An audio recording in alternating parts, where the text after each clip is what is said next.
여섯째 나팔과 일곱째 나팔 심판 사이의 부분 10장에서 11장 14절까지를 삽입된 구절이라고 합니다. 삽경이라고 해요. 왜냐하면 글의 흐름과 이질적이기 때문입니다. 그러면 왜 이런 삽경이 여기에 들어가 있을까요? 왜 여기에 삽입된 구절이 있을까요? 복습을 합시다. 일곱 나팔의 심판은 누구를 대상으로 하는 심판이라고 말씀드렸습니까? 불신자들, 그렇습니다. 믿지 않는 자들, 하나님을 거역하는 자들, 또 교회를 박해하고 핍박하는 모든 세력들에게 하나님의 심판이 임할 것이라는 것을 예언한 말씀입니다. 그러면 우리는 이런 질문이 생길 것입니다. 자연스럽게. 그러면 교회는요? 그러면 성도는요? 그런 질문이 생길 것입니다. 이 질문의 답이 10장에서 11장 14절까지의 삽경의 목적입니다. 즉, 이 말씀을 통해서 교회의 위치가 어디인지, 또 교회의 존재 목적이 무엇인지를 우리에게 말씀해 주시는 것입니다. 우리가 길을 걷다 보면 나의 위치를 좀 확인해 봐야 될 때가 있지 않습니까? 우리가 신앙생활 하다 보면 어느덧 교회가 무엇인지, 또 교회의 존재 이유가 무엇인지에 대해서 좀 다시 한번 우리가 짚어보고 또 생각해야 될 그러한 시점이 있습니다. 지난 시간 우리 요한계시록 10장을 통해서 우리는 교회의 정체성을 배웠습니다. 교회의 정체성은 다시 예언하라, 다시 예언하는 공동체가 교회의 존재 목적입니다. 계속 예언하는 공동체. 비록 입에서 단 말씀을 배에서는 쓰지만, 즉 우리의 삶에서 육화하고 우리의 삶에서 실천하기 위해서는 그 말씀을 실천하기가 너무나 힘들지만, 그래도 다시 예언하고 계속 예언하는 공동체가 교회라는 말씀을 드렸습니다. 사실 교회가 예언하지 않으면 아무런 고통이 없습니다. 주님의 뜻을 이루어 드리려는 소망이 없으면, 또 거기에 대한 헌신이 없으면 사실 아무 일도 일어나진 않습니다. 그러나 주님은 우리에게 아무 일 없는 평안한 교회가 아니라, 비록 배에서 쓴 것 같은 고통이 있지만 다시 예언하는 교회, 계속 예언하는 성도로 살아가기를 주님 우리에게 원하십니다. 오늘 말씀은 바로 이 다시 예언하는 교회와 연장선에 있습니다. 11장 역시 바로 교회가 무엇인지, 교회가 왜 존재하는지, 하나님은 이 교회를 통해서 무엇을 원하시는지를 우리에게 말씀하시는 것입니다. 여러분, 1절 말씀을 여러분이 다시 한번 읽어주시길 바랍니다. 1절 시작.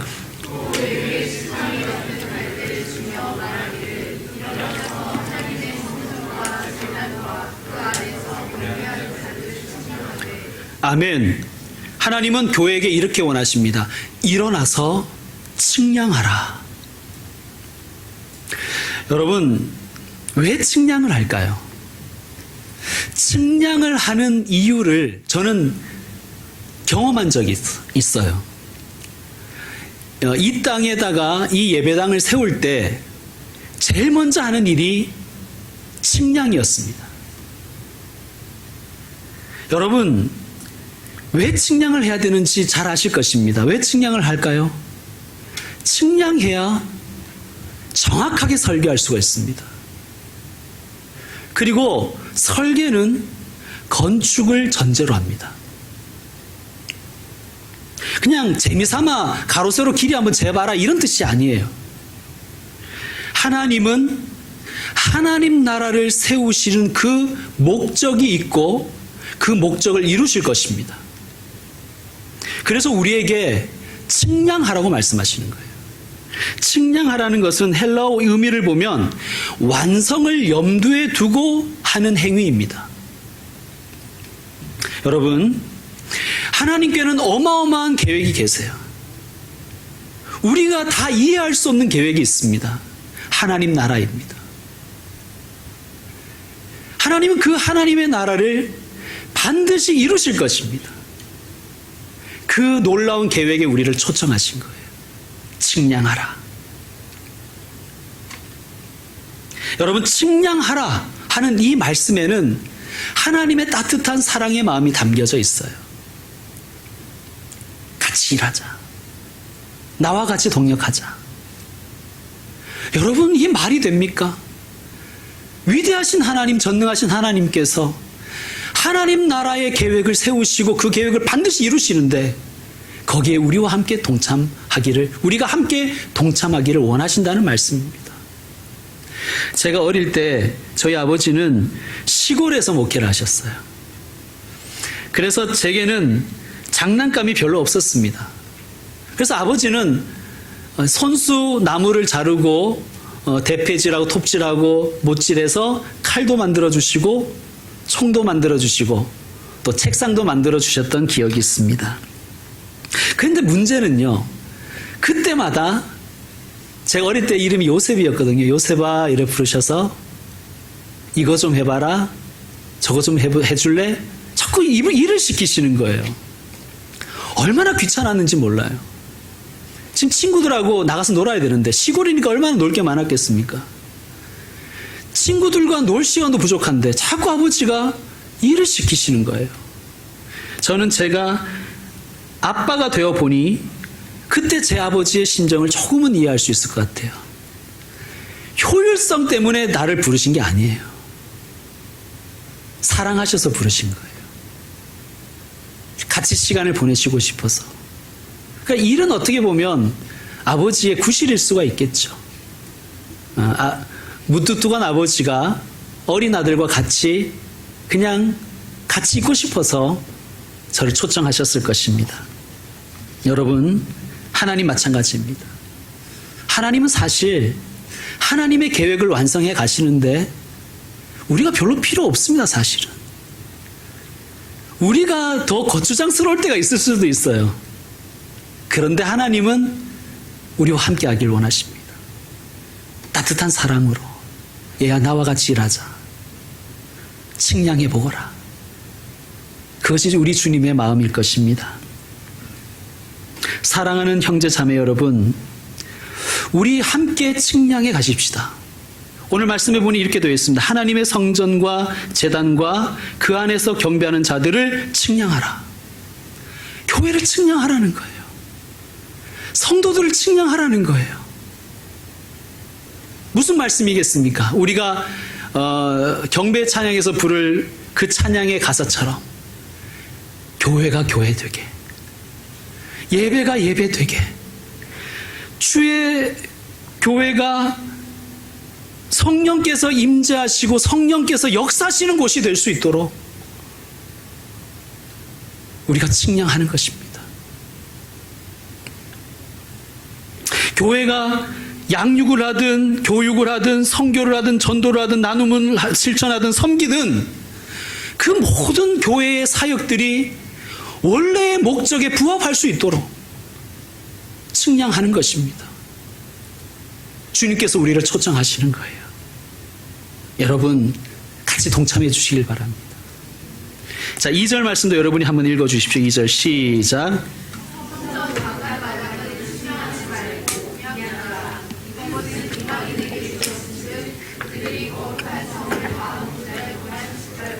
아멘. 성전 안과 성전 밖 마당은 모두 교회 공동체를 의미합니다.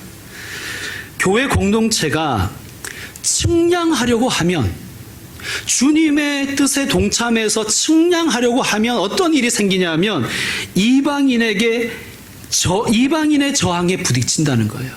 그래서 그들에게 42달 동안 짓밟히는 일도 생길 거라는 말씀입니다. 근데 여기에서 중요한 것은 42달이라는 그러한 기간입니다. 나중에 3절에 나오는 1260일과 같은 기간이에요. 이 기간이 뭐냐 하면 짓밟히는 기간, 고난과 고통의 기간이에요. 그러니까 교회가 가만히 있으면 고통이 없는데 좀 교회다워지려고 하면, 하나님의 일을 좀 하려고 하면 이방인의 저항에 부딪힌다는 말씀입니다. 그런데 중요한 말씀은 기간이 정해져 있다는 거예요. 42달, 1260일. 제한적인 기간 속에서 제한적인 고난이 있다는 거예요. 그러나 주님이 우리에게 원하시는 건 뭐예요? 그러한 저항이 있다 할지라도 측량하라는 겁니다. 자, 여러분 3절도 읽어주시길 바랍니다. 3절 시작.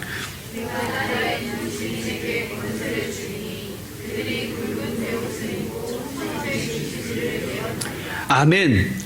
여기서 분명히 이렇게 말씀하십니다. 두 증인에게 권세를 주리니. 하나님께서 교회에게, 여기서 두 증인은 교회를 의미합니다. 교회에게 권세를 주신대요. 그럼 우리에게 질문이 생깁니다. 두 증인이 왜 교회입니까? 여러분, 요한계시록을 읽을 때 이 앞에 나오는 둘이라는 숫자와 또 증인이라는 것이 서로 보완적인, 그리고 서로 의미를 더욱더 선명하게 해주는 것인 것을 우리는 잘 알아야 됩니다. 그 둘이라는 숫자는요, 신명기 19장 15절에 의하면 증인을 확정하는 숫자예요. 율법에서는요, 성경에서는 한 사람의 증인은 증언으로서 인정하지 않습니다. 최소 2명 이상이 되어야지 증인이 될 수 있어요. 그러니까 두 증인이라는 것은 정말 두 사람이 있다는 의미가 아니라 교회는 증인 공동체이라는 것을, 그 정체성을 드러내는 말씀입니다. 그러니까 어떤 이단이 말하는 것처럼 자기 교주와 자기 교주 부인이 아니라 두 증인은 교회를 뜻하는 거예요. 교회. 자, 예수님께서는 우리에게, 우리 교회들에게, 또 성도들에게 이렇게 예수님은 마지막에 명령하셨어요. 오직 성령이 너희에게 임하시면 너희가 권능을 받고. 그러니까 성령이 임하시면 권능을 받는데 그 권능을 주시는 이유가 뭐였습니까? 예루살렘과 온 유대와 사마리아와 땅끝까지 이르러 내 증인이 되리라. 예수님이 우리에게 원하시는 것이 예수님의 증인이 되는 거예요. 교회의 정체성입니다. 예수님의 증인. 교회는 반공주의의 증인이나 자본주의의 증인이 아니라 예수님과 예수님의 복음의 증인이 되어야 됩니다. 그것이 예수님의 뜻입니다.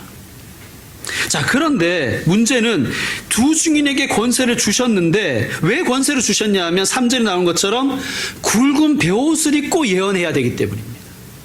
그러니까 고통 중에 예언을 해야 된다는 거예요. 예언을 하면 고난이 따른다는 거예요. 그러나 그 고난의 기간은 정해져 있습니다. 1260일. 여러분, 그러므로 오늘 말씀은, 그리고 지난주에도 그 말씀은 동일한 구도를 가져요. 측량하라. 측량하지 말라. 하나님 나라 건축에 동참하라. 42달 동안 집팔필이라. 교회는 권세를 얻으리라. 굵은 베옷을 입고 예언하리라. 예수님은 우리에게 나를 믿으면 꽃길만 걷게 해줄게, 이런 말씀 하신 적이 없습니다. 예수님은 오히려 제자들에게 이렇게 말씀하셨어요. 아무든지 나를 따라오려거든 자기를 부인하고 제 십자가를 지고 나를 따라야 할 것이다. 참교회, 또 건강한 교회, 증인으로서의 교회는 권세도 경험하고요, 고난도 경험할 것입니다. 이것이 구약의 예언자들의 삶이었어요. 구약의 예언자들이 고난을 받은 이유는 하나님이 주신 말씀 때문이었습니다. 그 말씀을 증거할 때 고난이 생긴 거예요. 그래서 그들은 고통과 고난을 겪으면서도 선포했습니다. 내게 임한 여호와의 말씀이니라. 예언자적 사명을 감당하는 교회가 되는 것이 주님의 뜻입니다. 그게 증인이에요. 그러므로 교회는 고통과 고난이 있다 할지라도 세상을 향하여 회개를 촉구하고 세상을 향하여 하나님의 나라와 의를 선포하는 그 사명을 잊지 말고 실천해야 될 줄로 믿습니다. 우리 교회가 그런 교회 되기를 소망합니다. 아까 42달 이야기했고요. 1260일 이야기했죠. 42달이 1260일이에요. 여러분, 그런 아까도 말씀드렸지만 이 숫자들이 의미하는 것은 제한적인 기간이라는 말씀이에요. 그리고 짧다는 것을 말씀하는 거예요. 비록 고난의 시간은 42달, 1260일이지만 우리가 주님의 영광에 참여해서 함께 왕노릇하는 기간은 1000년이다. 그걸 말씀하는 거예요. 3년 6개월, 1260일, 42달은 1000년에 비하면 아무것도 아닌 기간인 것입니다. 참고 견디면 영원한 하나님의 시간 속에서 교회는 영광과 하나님의 통치에 참여하게 될 것이라는 것을 약속하시는 말씀입니다. 그러므로 이 땅에서의 고난만 바라보지 말고 하나님 나라와 천국의 영광을 바라보며 거기에 소망을 두고 이 세상 속에서 기꺼이 증인 공동체로 살아가는 것이 교회의 존재 목적인 줄로 믿습니다. 자, 4절 말씀도 여러분 한번 읽어 주십시오. 4절 시작.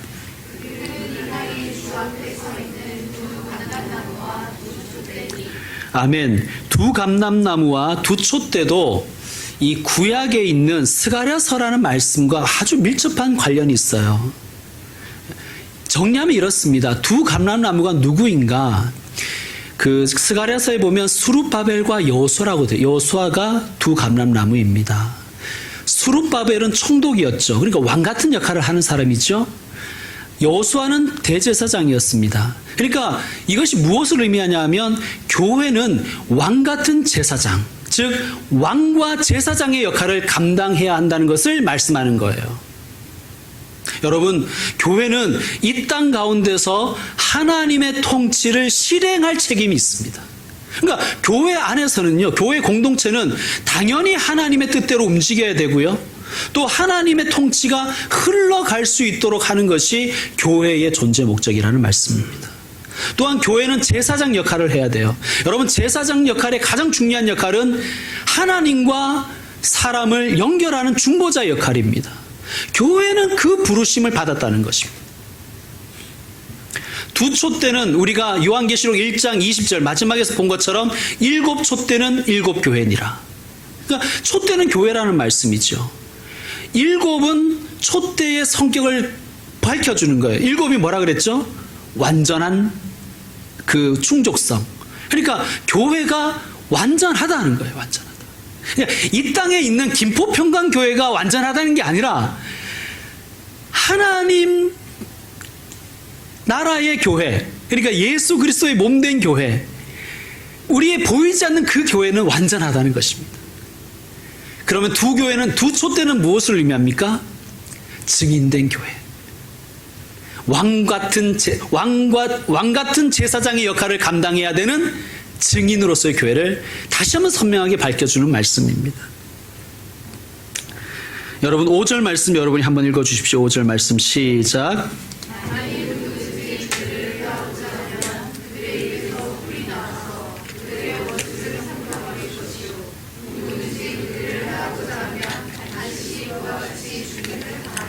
아멘. 자, 무슨 말씀입니까?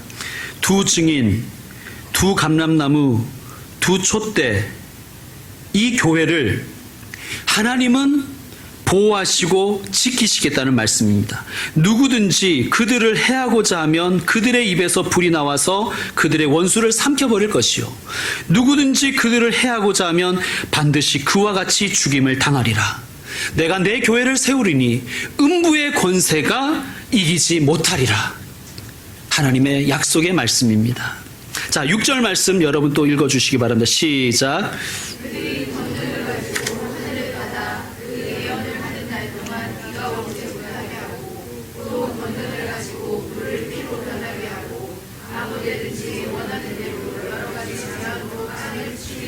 아멘. 여러분, 이 말씀을 읽으면서 누가 생각나십니까? 자, 권능을 가지고 하늘을 닫아 그 예언을 하는 날 동안 비가 오지 못하게 하고, 누가 생각나시죠? 방금 누가 얘기하셨는데 엘리야. 그렇죠, 엘리야. 예. 자, 그리고 또 물을 피로 변하게 하고 아무 때든지 원하는 대로 여러 가지 재앙으로 땅을 치리로다. 누가 생각나십니까? 모세. 여러분, 교회가 모세와 엘리야 같은 역할을 해야 된다는 것을 말씀하는 거예요. 여러분, 모세는 바로의 그 간악함과 그 불의함 속에서도 하나님의 통치를 드러냈습니다. 그것이 10가지 재앙이죠. 비록 이 세상 속에 불의한 이들이 있다 할지라도, 또 그들이 강성한다 할지라도 교회는 주님께 모세와 같이 부름받았다는 거예요. 또 엘리야는 어떤 역할을 했습니까? 엘리야를 우리 기억해 보시죠. 엘리야는 아합과 이세벨로 대표되는 우상 숭배자들에게 저항했습니다. 여러분, 우상 숭배자들이 득세한 가운데 있을 때도 엘리야는 그들에게 동참한 것이 아니라 그들에게 저항하며 하나님의 뜻을 선포했습니다. 교회 공동체가 바로 그 역할을 해야 된다는 거예요. 지금 여러분, 우리 계속 말씀드리지만 요한계시록의 1차 독자들이 처한 현실이 어떤 현실이었습니까? 로마 제국의 압제와 박해 가운데 있었습니다. 얼마나 위축되었겠어요? 얼마나 의기소침해졌겠습니까? 얼마나 무기력한 가운데 있었겠습니까?